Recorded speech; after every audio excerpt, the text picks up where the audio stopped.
मेरा नाम विनीता है। मैं एक 30 साल की महिला हूँ। मैं अपनी दोनों बेटियों और पति के साथ जयपुर में रहती हूँ। मेरे घर में हम चारों के अलावा 2 नौकर भी हैं, राजू और लीलू। दोनों की उम्र यही कोई 40 वर्ष के आसपास होगी। बात लगभग 3 महीने पहले की है। मेरे पति ऑफिस के काम से कुछ दिन के लिए बाहर गए थे। उस दिन शनिवार का दिन था। मैं बेटियों को स्कूल जाने के लिए नाश्ता बना रही थी। तभी मोना ने आकर मुझसे बोला, ड्रेस नहीं मिल रही है। मैंने बोला, देखो जहां तुमने रखी होगी वहीं पर होगी। उसने कहा, वहां पर नहीं है। मैंने कहा, ठीक है, मैं देख दूंगी, अभी जाकर दूसरी ले लो। वो तैयार होकर स्कूल चली गई। मैं भी नहाकर टीवी देखने लगी। तभी मैंने सोचा, मोना की ड्रेस कहाँ गई, क्योंकि मेरी भी साड़ी कई बार गायब हो चुकी थी।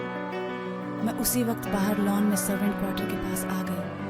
दोनों नौकर उस समय घर में नहीं थे। मैंने अंदर जाकर देखा तो मोना की ड्रेस बिस्तर पर थी। मुझे बहुत गुस्सा आ रहा था। मैंने और जगह देखा तो मेरी साड़ी और अंदर वाले कपड़े भी रखे हुए थे।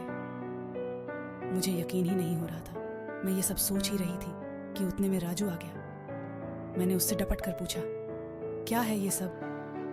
तो उसके चेहरे पर मुस्कान आ गई। वो बोला, कुछ नहीं मालकिन। और वो मेरे करीब को आ गया।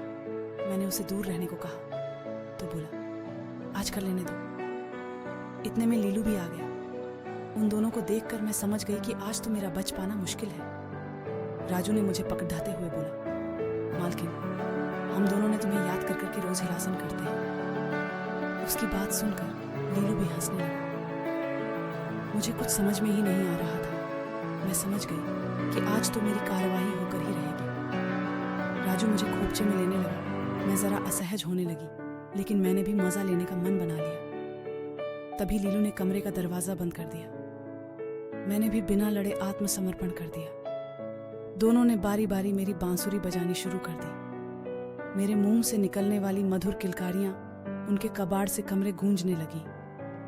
दोनों ने बारी बारी सारा दिन मेरी बांसुरी बजाई और मैंने भी इस संगीत कार्यक्रम में उनका भरपूर साथ दिया। इसके बाद ये सब रोज होने लगा। दोस्तों, अगर आपको मेरी कहानी पसंद आई हो तो वीडियो को लाइक ज़रूर करें।